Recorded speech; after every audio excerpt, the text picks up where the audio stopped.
Bom, meus boas, beleza? Eu curtindo aqui pra mais um react e hoje a gente vai estar trazendo aqui o passado de Dragon revelado, a origem dos revolucionários, capítulo 1097 de One Piece, do Evandrão, beleza? Review do mangá Cave, então vamos dar uma olhada, capítulo incrível e o design da Dina, hein? Oda gênio.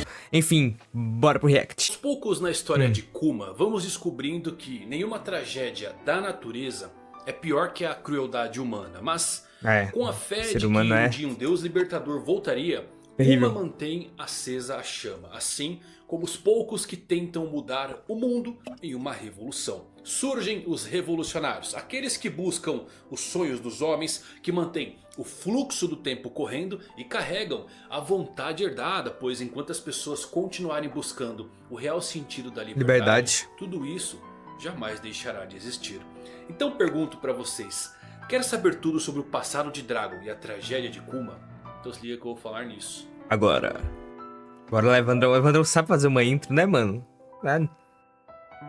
Ele trabalhava numa empresa de carro com a família dele, mano. Como ele é tão Fala, bom. galera, Evandro Fusari com mais um vídeo pra vocês. Como vocês estão? Espero que todos vocês estejam maravilhosamente bem. Que capítulo esse de One Piece, hein? Capítulo curtinho, mas que começa uma construção muito interessante aqui sobre os revolucionários, revelações curiosas sobre o passado de Monkey D. Dragon e, claro, as tragédias de Kuma. Esse aqui precisa ser canonizado como um verdadeiro santo nessa história. É o que eu sentia quando eu tava lendo. Muita coisa legal que eu trouxe pra você, que eu tenho certeza que você deixou passar. Se você é novo no canal, assiste. Se você gostar, eu peço pra você escrever. Se você já é da pior geração, faz o quê? Primeiro vota no Mangão aí no Prêmio Best. Eu tenho que voltar. Esqueci, vou votar, Evandrão. Pra vocês representar a pior geração. Link tá fixado aqui no primeiro comentário. E também deixa o like nesse vídeo pra dar uma força. Recadinho dado, vamos falar tudo sobre One Piece 1097.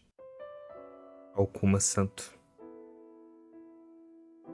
Então vamos lá, pior geração. Nossa história começa em um passeio pela linha temporal de One Piece e começa 8 anos após o incidente de God Valley, cerca de 30 anos atrás, lá no reino de Sorbet, onde descobrimos um pouquinho mais desse lugar. Ele é um reino pobre, composto em sua grande maioria por pessoas idosas. Kuma tem 17 anos agora e tornou-se um pastor na sua igreja. E ele está curando os idosos pobres desse reino, removendo a dor dos seus corpos e utilizando o seu poder da patinha. As pessoas chamam isso de a mão milagrosa. Os cidadãos estão dizendo a mão da que libertação. O novo rei do reino Sorbet, o rei Bekori, é um rei sem coração. Ele faz até os velhos pobres e até mesmo os doentes prestarem a homenagem pagando o tributo celestial. A conversa é interrompida e vemos Dini chegando. Ela tem agora 21 anos e se tornou uma bela jovem. Uma bela jovem, né? Mano, eu tava lendo de boa, pô, design da hora, né? Aí eu vou ver a live do Evandrão, o cara falando, ó, o Oda quando quer sabe desenhar bem uma Nami. Ah, mano, eu nem lembrei do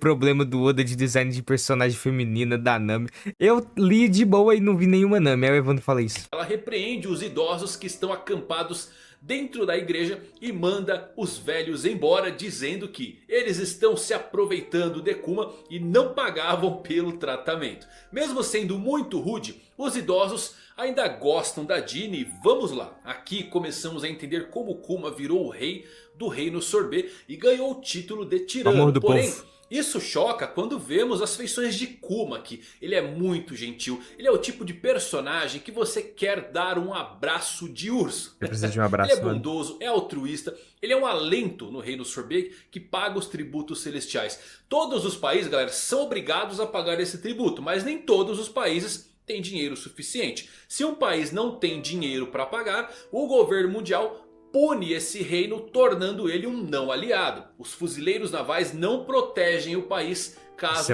ele seja atacado por piratas. Então, tecnicamente, apenas os países aliados pagam esse tributo. Mas é porque você tem que pagar o tributo primeiro para depois ser considerado um aliado do governo mundial. Alguns países como o Wano têm dinheiro suficiente, suas proteções naturais, então não pagam porque não querem ser aliados do governo. E esse imposto para alguns países não é grande coisa, mas para outros países menores e mais pobres afeta as pessoas mais diretamente. No reino Sorbet você vê que chegamos ao ponto de que se você não pagar o tributo celestial, você vai preso e morre de fome. Kuma diz a essas pessoas que ele pode curá-las todas as semanas, desde que seja apenas uma leve doença ou uma pequena dor. E eu creio que o Oda frisar pequenas doenças, doenças leves aqui, é para não gerar a dúvida de por que ele não curou o Gold Roger ou o Barba Branca não procurou ele. Porque senão a fruta dele ia ser muito roubada, né, mano? E esse trem do se retirando do sorbet, eu acho que foi ele que espalhou fake news, começou a história do Kuma tirando, por isso que a gente conhece ele por esse título.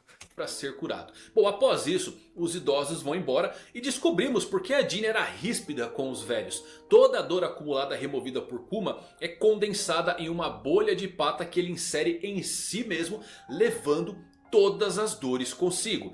Jean está chorando e diz que Kuma faz isso toda semana e as pessoas não sabem. Kuma diz que não pode ser evitado, porque alguém deve suportar toda a dor e sofrimento que foi removido. Tudo porque se ele deixar essa massa de dor em forma de patinha e sofrimento, ela vai simplesmente retornar para quem a removeu. Mas o Kuma diz que mesmo assim ele está feliz porque ele está conseguindo Olha que santo, ajudar mano. Ele merece uma estátua. e eles estavam felizes. Galera, isso é muito legal. Todas as dores retiradas precisam ser recebidas por alguém, senão elas voltam ao seu dono. Vimos isso lá em Thriller Bark, na épica cena Nada Aconteceu de Zoro, quando ele toma todas as dores de Luffy. E o Kuma ele nos explica por cima ali que essa dor tem que ser recebida por alguém, mas não sabíamos que era porque a bolha precisava realmente ser direcionada a alguém. Essa informação ela é nova, de que as... E muito possivelmente nessa época o Oda não sabia direito o poder da patinha, ou sabia e só esperou pra explicar agora na história do Kuma mesmo, né? bolhas de dor que o Kuma cria, eventualmente retornam à pessoa original se elas forem deixadas sozinhas por muito tempo. Só que isto também faz surgir a pergunta: por que isto não aconteceu com a bolha de memória que ele deixou em Egghead? Será que o Kuma precisa estar perto dessa bolha? Se o Kuma chegar em Egghead, talvez isto venha a acontecer com aquela bolha também. E quem sabe ele recupere suas memórias e personalidade muito em breve. Mais um pensamento que eu gostaria de compartilhar aqui com vocês. Teorizamos que a rainha Lily lá do século perdido pode ter sido antiga usuária da fruta da patinha. Tudo porque foi ela que espalhou os Road Poneglyphs e essa fruta é perfeita para isso. Se isto for verdade, em Laugh Tale, quem sabe ela não deixou as bolhas de memórias de Joy Boy original e por isso que o Roger e os seus piratas riram. Eles viram como o Joy Boy era maluco com o seu fruto. Acho que já ouvi essa teoria, essa ideia. E se isso ocorrer, quem sabe quando o Luffy chegar lá na última ilha, pode acabar recebendo essas bolhas de memória por conta da fruta de Nika. Interessante, né? Nico Robin vai ler a história do século perdido, mas Luffy ele vai ter um entendimento contado diretamente pelo Joy Boy original. Muito legal essa ideia aí da memória de Joy Boy estar vivo em Laugh Tale. Guardem aí que pode ser uma realidade. Outra coisa, galera, até esse ponto da história, 30 anos atrás, o Kuma ele recebeu a dor de todos que iam até sua igreja semanalmente durante 8 anos. Vocês têm noção? É como imaginar o Zoro tomando as dores do Luffy mais de 400 vezes. Se colocarmos que a história de Sorbet foi até 22 anos, dobrem esse valor. E isso acaba colocando em evidência que o Oda ele está usando um pouco a figura de Jesus Cristo aqui para compor o Kuma. Isso que eu ia falar, tipo, mostra essa figura de Jesus Cristo, mostra o quão santo e de coração puro ele é, mano. Ele se sacrificando pro governo mundial pra não atacar o povo dele possivelmente, transformando ele num robô através dos experimentos do Vegapunk. O Vegapunk não querendo, mas sendo obrigado. É o sacrifício de Jesus por nós, né? Os mortais aqui, os meros mortais. E o Oda tá retratando isso aqui muito bem. Pô, ele é um pastor, coração puro, tomando a dor de todo mundo aos domingos, dia de missa. Todo sentido. É interessante, suas mãos milagrosas, as mãos da libertação de Nika, ele recebendo as dores das pessoas, cabem perfeitamente nessa passagem bíblica aqui que diz o seguinte: verdadeiramente ele tomou sobre si as nossas enfermidades e as nossas dores, e nós o reputávamos por aflito, ferido de Deus e oprimido. Muito legal, né? Após isso, temos um salto para 25 anos atrás. Mesma época que Gold Roger se tornou o rei dos piratas. Kuma agora tem 22 anos e Jinny pediu Kuma em casamento. Mas o Kuma se recusou. Melhor casal de One Piece. Ginny fica furiosa e ainda pressiona sobre isso. O Kuma, ele quer que eles sejam felizes, mas ele se lembra do seu passado trágico, de seus pais, e ele não quer que o mesmo aconteça com Ginny e uma possível família. E isso é interessante, é um pouco triste pra Ginny, né? Porque ela ama o Kuma e o Kuma claramente também ama ela, mas ele está com tanto medo de que ela passe pelas mesmas coisas que sua mãe passou, que eles não conseguem expressar seus sentimentos Ixi, né, mais mano? honestos. O Ele só Kuma romance muda de One Piece, assunto mano. e conta a Ginny sobre as Ele só é bom. notícias de Dragon e do Exército da Liberdade. Ele diz que Dragon é muito legal e ele deve ser um herói. Kuma diz que um dia quer ir para o mar e salvar muitas pessoas. Era assim que ele queria viver sua vida. E as duas crianças do último capítulo que intimidaram o Kuma acabam trazendo peixes para a igreja. Aparentemente Verdade, né? ambos Eles têm uma adultos. queda Nem reparei. pela Ginny. Isso é interessante. Porque essas duas figuras aqui se tornam membros da tripulação de Bonnie no futuro. Outra coisa, ficamos Sério? sabendo a diferença entre os exércitos da liberdade e os atuais revolucionários. Antes das revoluções, eles começaram com protestos em diversos países e ilhas. Possivelmente ilhas como o reino Sorbet de Kuma, com reis tiranos que maltratam seu povo apenas pela proximidade com os nobres mundiais. E então, vamos a 22 anos atrás, um grande incidente aconteceu e certamente ele foi a queima de Ohara pelo governo mundial, mas não só esse incidente é importante porque o reino Sorbet passou por uma mudança horrível também. Kuma está agora com seus 25 anos e ele está dizendo ao exército do rei para libertar as pessoas que foram sequestradas. Os sequestradores disseram a Kuma que as leis mudaram. Afirmou-se que o povo do sul pode ser usado como quiser. E o Kuma fica bravo porque sabe que vão tornar essas pessoas meros escravos e os ataca com seu urso-choque. O rei então explica que o reino Sorbet será dividido em duas partes. A parte norte será o verdadeiro reino Sorbet e a parte sul da ilha, que é onde moram os idosos que não Dividiu o podem país, pagar mano. o tributo Esse celestial. ainda não é mais país não, vai faz ser o que quiser. dividida. O rei Este. os chama de obstáculos. A igreja de Kuma também fica na parte sul. E o rei acredita que ao fazer isso, o reino Sorbet vai prosperar. Porque ficamos sabendo que o tributo celestial é calculado pelo número de habitantes. E por isso que o rei quer reduzir pela metade o número de pessoas. Mesmo que para isso elas morram ou então virem escravos. Muito interessante isso, né, Absurdo. galera? A divisão que o rei faz aqui no reino Sorbet acaba se tornando uma mistura de muro de Berlim com um apartheid social.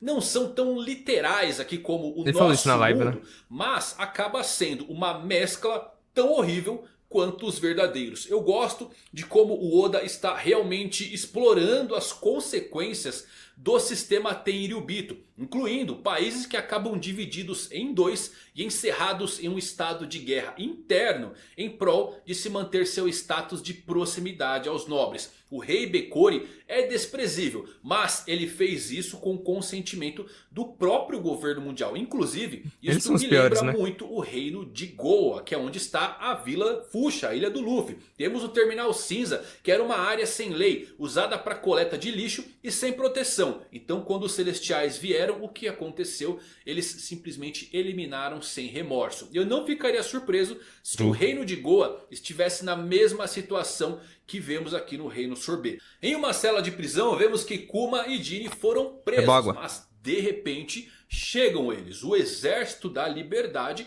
ataca o reino Sorbet e depõe esse rei malvado. Dragon e Ivankov aparecem e convidam Kuma e Ginny para mudar o mundo. Surge então o exército revolucionário e que cena fantástica Nossa, essa. foi Lembrando, massa. galera, que esse evento aqui ocorre certamente após o Período encontro de Ohara, de né? Dragon com Vegapunk, É. onde ele revelou que formaria os revolucionários. Então eu não vou longe em dizer que o reino Sorbet foi o primeiro a ser liberto pelos revolucionários. Ao mesmo tempo também sabemos que Sorbet continuou aliado do governo mundial porque participou das reveries. Eu creio que o Kuma, que mais à frente é dito voltar sempre à ilha de tempos em tempos, deve trazer dinheiro para que as pessoas ficassem livres do governo. E outra coisa, eu adoro Pra Ivankov manter elas bem, né? saindo do último capítulo apenas para voltar imediatamente com a pessoa mais infame do mundo para libertar o país de Kuma. É muito legal. O exército da liberdade, que veio junto com a era dos piratas e a tragédia de Ohara, liderado pelos dois pilares, Dragon e Ivankov, e com a adição de Kuma surge então o famoso exército revolucionário que repercutiu em todo o mundo. Dragon diz que ainda faltam fundos para o seu exército. Ele quer que os revolucionários ajudem facções rebeldes de qualquer país que queira depor os seus reis. Ele também quer treinar novos recrutas no manejo adequado de armas e ensiná-los a lutar. E Kuma pergunta Dragon como visionário. Dragon sabe tanto sobre armas, e temos Até porque ele é um então, a revolucionário. revelação desse capítulo. Dragon diz que ele era um fuzileiro naval e que lá ele não encontrou a justiça que buscava. E uau, que era um primeiro almirante? de tudo, galera, Dragon e Kuma não se conheceram em God Valley, mas o Dragon poderia sim estar lá na ilha. Ele tinha 16 anos, idade bem comum para um recruta da marinha, e pode ter presenciado as atrocidades dos jogos de caça. E mais ainda, confirma a nossa teoria de por que Sakazuki odeia Dragon e sempre chamou o Luffy de filho do Dragon. Eu aposto que eles eram melhores amigos durante o tempo da marinha. E talvez o Akainu esteja apenas desapontado com a forma como o Dragon pensa sobre a justiça. Pode ter sido uma amizade que foi arruinada por um incidente específico em que ambos tiveram reações muito diferentes à execução da justiça. E isso lembra bastante quem? A Okiji, que eu gosto muito da ideia de ter se tornado um revolucionário. A revelação de Dragon sendo um ex-marinheiro pode ter sido o que determinou a Okiji a deixar a marinha, porque a justiça não está lá. Tudo o que ele está fazendo agora é sua própria forma de justiça preguiçosa, assim como o Dragon, que tem sua própria justiça revolucionária. Eu estou muito curioso para ver a história de Dragon e Sakazuki. E aí surge também uma outra dúvida, né? Qual o cargo do Dragon? Eu até gostava da ideia de ser um possível almirante, mas pensando bem, galera, eu não sei se faz muito sentido ele ter esse posto. Agora, com a linha temporal formada, ao que tudo indica, o Dragon sai da marinha cerca de 25 anos atrás, que é quando surgem as notícias do Exército da Liberdade. O Akainu em Ohara, 22 anos atrás, ainda era vice-almirante. Como ele e Dragon têm a mesma idade, eu não sei se o Dragon teria alcançado o posto mais alto da marinha. Porém, creio que o Dragon poderia ter um animal próprio, assim como todos os almirantes têm. Um animal baseado no Zodíaco, um potencial almirante. Ele pode ser o Dragão. E eu acho que ele pode ter virado vice-almirante. Ainda mais considerando como o Garp se sentia em relação aos nobres mundiais antes mesmo de God Valley, pode ter influenciado seu filho. E se você notar, vai ver aqui nas roupas do Dragon, aqui tem as 3 estrelas que podem indicar que ele foi um vice-almirante, já que é o terceiro posto mais alto na marinha. E eu gosto de como o Garp treinou o Dragon para ser fuzileiro naval, mas ele deixou os marinheiros. Depois ele treinou a Okiji, que também deixou a marinha. E então tá ele treinando treinou seu criminoso, o Luffy, que nunca quis se tornar um marinheiro. E agora temos Kobe. Mas não pensem que isso é uma falha do vovô mais querido de One Piece. O não, Garp, pô, treinou só os mais bravos. as pessoas a terem uma bússola moral inabalável, ao mesmo tempo que as incentiva a defender as pessoas, especialmente as gerações mais jovens. Ele não os encoraja a defender os corruptos e malvados. Kuma diz que vai seguir Dragon, e o Dragon também diz que não vai fazer ele se arrepender desta decisão. Kuma volta de vez em quando para visitar sua pequena igreja, e então temos mais 8 anos se passando na história. 14 anos atrás, em um certo reino, vemos Jinny. Ela agora é comandante do Exército do Leste. Ela está muito feliz porque eles vão se juntar ao time de Kuma no dia seguinte. Mas então, vamos para o quartel-general do Exército Revolucionário lá na ilha de Báltico. Alguém relata a Monkey D. Dragon que Jinny foi sequestrada por um inimigo inesperado. E uau! Primeiro de tudo é que a Jinny tinha o cargo que hoje pertence a Belobet. Mas o mais importante é, quem é o inimigo inesperado? Alguns dos Chichibukais. Crocodile não é, galera, porque ele já estava em Arabasta há 16 anos atrás. Do Flamingo muito menos, ele estava ocupado com o Vergo se infiltrando ali no QG da Marinha há 15 anos atrás. Eu não vejo motivos para nenhum deles atacar a Jinny. Barba Negra estava com o Newgate, pode ter sido da Marinha. No caso, ela seria presa e não sequestrada. E um marinheiro é um inimigo esperado pelos Revos e não um inesperado. Parece ser uma figura que não se encaixa muito bem aqui, mas que quer a atenção especificamente do Kuma, por isso Ginny foi sequestrada. Temos as memórias que a Bonnie viu sobre o Saturno, sendo aquele que matou o seu pai. Mas também pode, quem sabe, ser o antigo rei do reino Sorbet querendo se vingar. Eu pergunto-me se tem a ver aqui com a falsa reputação do Kuma sendo chamado de tirano. Vai ser daí, porque mano. isso As fake parece news. a reputação do rei Bekori. Talvez sua reputação como pirata tenha sido tirada deste inimigo inesperado. Agora, aproveitando o gancho, chegamos a 14 anos atrás na história e nada de Bonnie aparecer. Ginny e Kuma parece que não se casaram e ela ainda ama ele. Então, assim, Bonnie pode ter nascido após isso e ser realmente uma criança, mas também leva a diversas teorias. Talvez a Bonnie não é filha de Kuma e Ginny, ela pode ser sim um clone da Ginny criado por Vegapunk e o Kuma adotou como sua filha. É estranho que em nenhum lugar desse capítulo implica que o Kuma teve um filho. Na verdade, mostra que o Kuma não quer ter uma família com medo do seu sangue e do que aconteceu com ele por conta dos bucaneiros. Poderia Bonnie, quem sabe, ser filha do antigo rei do reino Sorbet? Isso é interessante, né? Porque explicaria a situação da rainha Connie. Faz sentido, porque seria a mãe ou a avó da própria Bonnie. É muito louco como ele transforma esse mistério em muitas vertentes possíveis. Por enquanto, se agarre na que você mais que a Ginny gostar. morreu e o Vegapunk fez o não clone vejo Ginny o viva Kuma. nos dias atuais. Flashbacks nunca terminam bem com Eiichiro Oda. Com Ginny sendo capturada, eu vou manter a teoria de que ela pode morrer aqui. E eu sinto que a verdadeira razão pela qual o Kuma consentiu em se tornar um pacifista foi a criação de Bonnie. Inclusive, creio que Kuma e Ivankov podem ter sido capturados ao mesmo tempo na tentativa de resgatar ou vingar a Ginny. Ivankov foi para Impel Down, enquanto Kuma aceitou o acordo do governo mundial. Os dois amigos, infelizmente, voltando aonde começaram, como prisioneiros. A pior parte desse flashback para mim é sem dúvidas ver o quão sorridente o Kuma era naquela época. Mesmo depois de perder a sua família, ele encontrou Ginny e uma maneira de trazer alegria para ele e para todos os outros. Isso é de partir o coração. E depois de toda essa história, eu realmente gostaria de ver o Kuma tirar toda a dor infligida nele, inclusive pelo brutal ataque de Akainu no topo da Red Line, e esmagá-la em Saturno, para fazer um deus sentir pela primeira vez emoções e dores vai sangrar que só os humanos podem ter. Sim, mano, esses Gorosei, esses Muito legal esse capítulo, caralho, galera. Temos aqui a origem dos revolucionários. Eu estou adorando ver a história do Kuma e eu torço muito que ele tenha um final feliz. Mas considerando que o Oda está até usando algumas coisas que parecem realmente bíblicas, como se inspirar em Jesus Cristo, talvez pode ser que ele sacrifique no final. Dar sua vida para salvar a todos. Legal, interessante isso, né? É um personagem muito querido e é muito triste ver ele passar dessa pessoa sorridente para uma máquina sem feições. Uma das melhores histórias, sem dúvidas, de personagem contado por Eiichiro Oda no mundo de One Piece. E você? Qual a sua teoria? Quem é o inimigo inesperado? Por que a Ginny foi sequestrada? Deixa aqui nos comentários, faz seu review, adoro ler o que você pensa. Se gostou desse vídeo, deixa um like. É nóis. Até a próxima, valeu, fui. O Oda é simplesmente genial. Ele nos apresenta o Kuma como um Shichibukai lá, sem emoções, robozão, ciborgue. A gente encontra ele no Thriller Bark que fica... Aí fala do Luffy, tem relação com o Dragon, a gente fica... Que papo é esse? Aí agora, 15, 20 anos depois, o Oda constrói esse... Constrói não, né? Ele foi apresentado e construído um pouco lá atrás.